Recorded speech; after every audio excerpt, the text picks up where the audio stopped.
I have just finished watching the new live-action TV show of Avatar The Last Airbender. I am a massive fan of the animated series and I've been waiting a long time for an adaptation. I did actually really enjoy the Netflix TV show. It's not as good as the original, obviously. I went in with quite low expectations because of some previous attempts at adapting the series. I love these characters so much and I wasn't sure I could trust whatever the writers and actors and actresses were going to do. But it did end up being quite good, and that has inspired me to get back into the Avatar world somehow. And I thought I would also bring that to my Booktube channel. So what I'm going to do in this video is first of all recommend you 9 books that you should read if you want something along the same lines of Avatar The Last Airbender, whether that's because of the elemental powers or the vibes or the found family. I will let you know which books you should be reading. And then I'm going to talk about a bunch of books that I am planning on reading soon because I have heard that they match the vibes. I may be doing a little reading vlog for that as well. So without further ado, let's get into my book recommendations for those of you who want more of Avatar The Last Airbender. The first book that I would really like to recommend is the 5th season, and you guys can stop laughing at me. I know I haven't finished this series, but I have read the 5th season and I loved it. I've read it twice now, and this is basically about earthbending, and that's the easiest way anyone can describe this to you.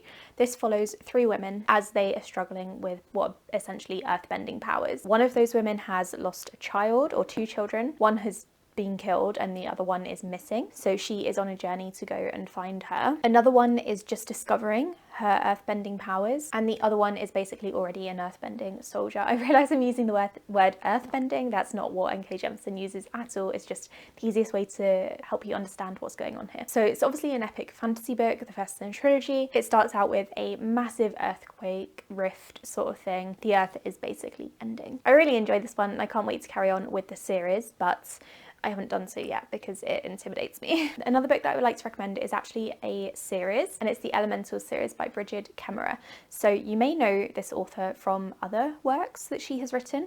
So she wrote a Curse So Dark and Lonely, that series, and also Defy the Night, I think is her newest one, or one of her newest ones. And she's gained a lot of popularity from those, but she actually wrote this series first, and that's how I discovered her. So the first book in this series is called Storm, and it was published in 2012. So this is kind of more of a urban fantasy contemporary story. It follows a teenage girl called Becca, whose ex-boyfriend is a massive knob, to put it bluntly, and he has been spreading rumours about her, so she's getting a lot of unwanted attention from guys. She saves a guy called Chris from getting beaten up, and she discovers after getting to know him that Chris is very different to normal boys. He can control water, and his siblings, the Merrick siblings, can each control one element as well. Each book in this series follows a different brother and a different relationship, and I really enjoy it. I really like that there are people who are after the brothers who can control the elements. I just really enjoy the urban fantasy vibe, I think. I haven't read these books in years, so I cannot tell whether they have aged well or not, but I do think that if you want to kind of dip your toes in the fantasy genre without getting too far into epic fantasy,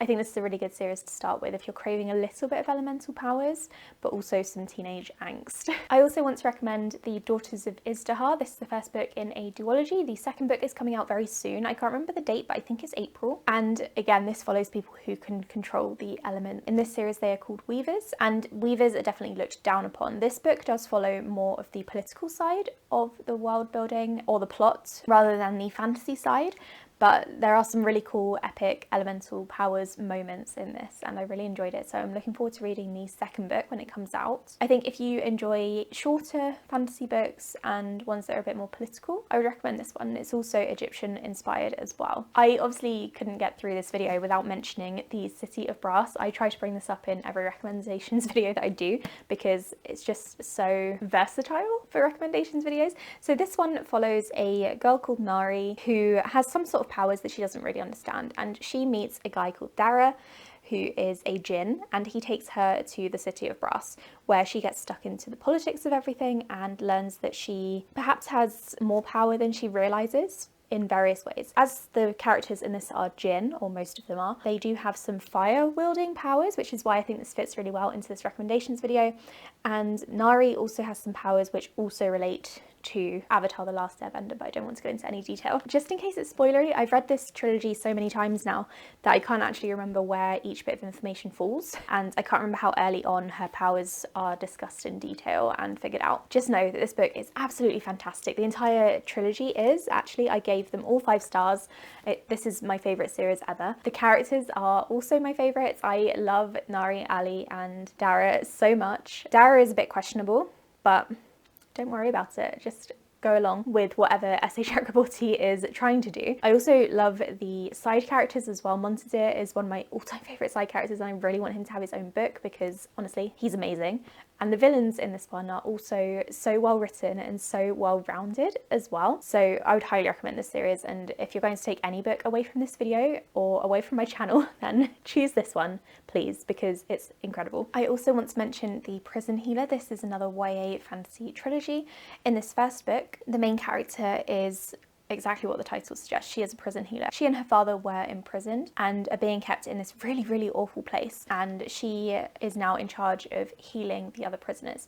And one day some woman gets brought in, I think she's the leader of the rebels or something, and the main character tries to heal her and doesn't really have the best time doing so. And then the main character gets dragged into various trials because this rebel leader can't take part in them because she's basically comatose. It's a really, really good trilogy. I've read the entire thing and it does stick the landing. I do think the first book is probably the strongest, followed by the second, and the third book is just, there's a lot of walking in the third book, and I don't love books with a lot of walking. But I really like all the characters in this one. I love the main character and her relationship with the love interest and various other characters as well. It's a really lovely group of people to read about. There's also The Sword of Kaigen. This is another epic fantasy book. It's self-published. I'm sure you've all heard of it. This is set in a Japanese-inspired world. It follows a mother and a son, and both of them have water or ice bending powers. Their village is kind of on the edge of the country. It's very isolated. They struggle to get support and supplies from not the mainland because it's not an island, but like from the main capital cities. And so they're very much left to fend for themselves on the edge of the country,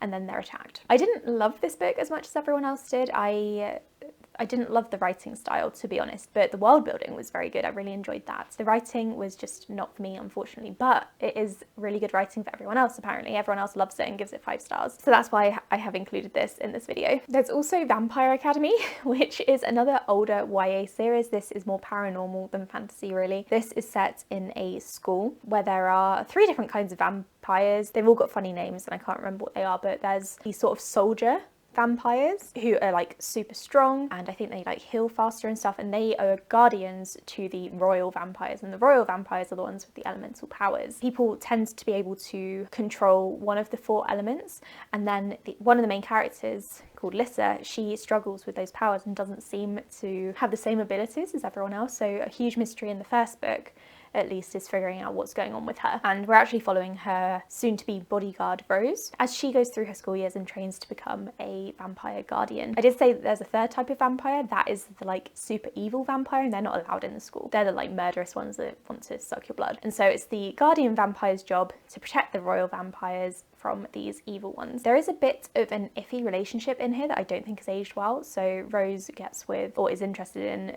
a vampire called Dimitri, who is also a guardian, and he joins the school as a teacher, which is not great, and it's definitely not something obviously I endorse.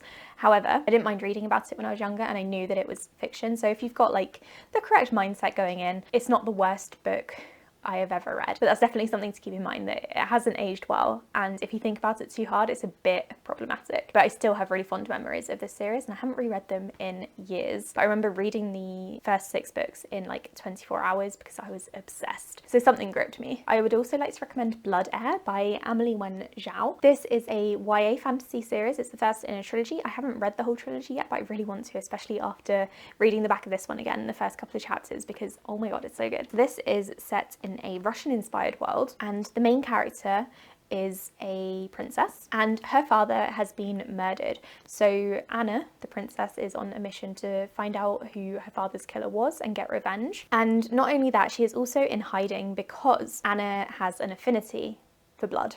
So she can basically bloodbend. If you know, you know. So at the beginning of the book, she goes after a prisoner to release him to get his help to figure out the mystery of what killed her father. This is such a good book. It's so fast paced and so interesting. I love the relationships in it. So I'd highly, highly recommend reading this one. And I loved reading about the affinities in this. I really, really want to carry on with the series. And then my last recommendation of the video before we get into my TBR is Mistborn. So admittedly, these characters don't have elemental powers, but they are able to take power from metals, which I guess is kind of similar. I think it's a bit like earthbending, but not really. I really enjoy this trilogy, not the second trilogy. That's not as good. Era 2 Mistborn was not for me, but the first era, absolutely fantastic. So this follows a girl called Vin, who is an orphan, and she is like plucked from the street by this guy called Kelsier, and Kelsier knows that Vin is a Mistborn, and that means that she can control all of the metals. Vin kind of joins Kelsier's crew as they prep to take down the Lord Ruler, or I think they're trying to steal something from the Lord Ruler, and then it escalates. It's a really, really good trilogy. You don't need me to tell you this. I really enjoy the magic system in this. It's definitely the thing that I remember the most, as well as Vin and Kelsier. Don't really care about the other guy, to be honest. But if you're looking for something with a fast pace and a really interesting magical system that's a little bit different but quite similar to wielding elemental powers, then I would highly recommend Mistborn. Okay, so those are my recommendations. Now we're going to talk about the books that I plan to read. I've heard all of these books are really good for fans of Avatar. I can't really say whether that's true one way or another because I've not read them, but we will find out in my reading vlog that I'm going to do. So first of all, we have The Rise of Kyoshi. This is actually a spin-off book to the Avatar TV show, and it follows one of the previous avatars called Kyoshi, who we do hear about in the series, but we don't really get to know at all because obviously all the previous avatars are dead. I picked this one up from the charity shop recently, and I'm so glad that I did. I'm really pleased to be able to start this, and I also kind of want to read the graphic novels as well. So first on my list is The Rise of Kyoshi. Next, I have the Cradle series. It starts with Unsold, and I don't really know what's going on in this series at all. The synopsis is really vague, but Reddit is obsessed with this series. I've got all of them as ebooks because they go on sale regularly, and I got these for free. The synopsis says, sacred artists follow 1,000 paths to power using their souls to control the forces of the natural world. Lyndon, the main character, is unsold, forbidden to learn the sacred arts of his clan. When faced with a looming fate he can't ignore, he must defy his family's rules and forge his own path. I've heard such good things about this series, not necessarily this first book, but the rest of the series sounds really good, so I'm looking forward to giving this one a go. Next, we have the Codex ATLA series by Jim Butcher, which starts with the Furies of Calderon. I've seen this series, or its name kind of floated around a lot on the internet, particularly on Reddit, and I've never really known what it's about. But it turns out it's about people with elemental powers, and I really enjoyed that in a magic system, which is why I am here. It says here this is the first book in a extraordinary fantasy epic. The fate of the realm rests on the shoulders of a boy with no power to call his own. This does sound a lot like Avatar, except Aang obviously has all the powers, he just needs to be able to tap into them. I believe this is straight up elemental magic as well, so I'm really looking forward to reading this. We have another book series that I have seen around kind of everywhere, although it's kind of dropped off recently, and that starts with Awakens. It says here that the Solaris Empire is one conquest away from uniting the continent, and the rare elemental magic sleeping in 17-year-old library apprentice Vala could shift the tides of war. Enough said, I think that sounds really good, and I think each book in the series focuses on a different element. Let me just double check that before I confirm. Yeah, so the first book is Awakens, the second is Fire Falling, and then there's Earth's End and Water's Wrath, and then it carries on. So I do think this is, again, purely an elemental magic kind of book, and love that, so I'm looking forward to reading it. Next, we have a book that I don't know anything about at all, but I have seen this name floated around when I was looking up books with elemental magic or similar to Avatar, and that is Empire in Black and Gold by Adrian Tchaikovsky, and he is an author that I've read from before and really enjoyed. I've got a whole shelf of his books I want to read soon. And this is the first in the Shadows of the Apt series. And like I said, I don't know anything about it, so I don't really know how the elemental magic kind of fits in here, but because it's Adrian Tchaikovsky and internet is telling me to read this, I really want to. I've also got Daughter of the Moon Goddess on my list, and I'm not sure if this covers elemental powers, but the Moon Goddess part really spoke to me because of reasons. I won't go into detail just in case you have made it this far through the video and you still haven't finished Avatar The Last Airbender, but Moon Goddess. And then finally we have Eon, which is a book that I have had on my shelf for absolute years.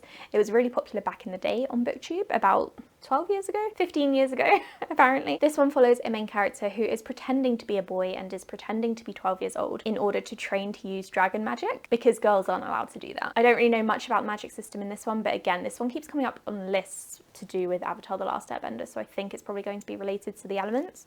And obviously I really enjoyed dragon magic, so regardless, I'm probably going to enjoy this one. Those are all of my potential recommendations or books that I want to read for this reading vlog. I'm not going to read all of them in one video because that would be a lot. I think I've got, what, 7 or something here. So I'm going to pick a few to read. Let me know in the comments which ones you think I should focus on for the reading vlog, and I will prioritize those, whatever gets the most votes. And then I may also do an extended video because I'm planning on launching a channel membership and or Patreon soon, and that's not ready yet, so don't get too carried away, but I think this could probably be my first exclusive extended video for that, where I read a couple more books from this list. So please, please, please leave me your recommendations down below. If you've got any others that aren't on this list either, tell me and I would be happy to get to them. Thanks for watching this video. I hope you got some good recommendations from this and I've given you something new to read. Please like and subscribe if you haven't already, and I'll speak to you in the next one. Bye.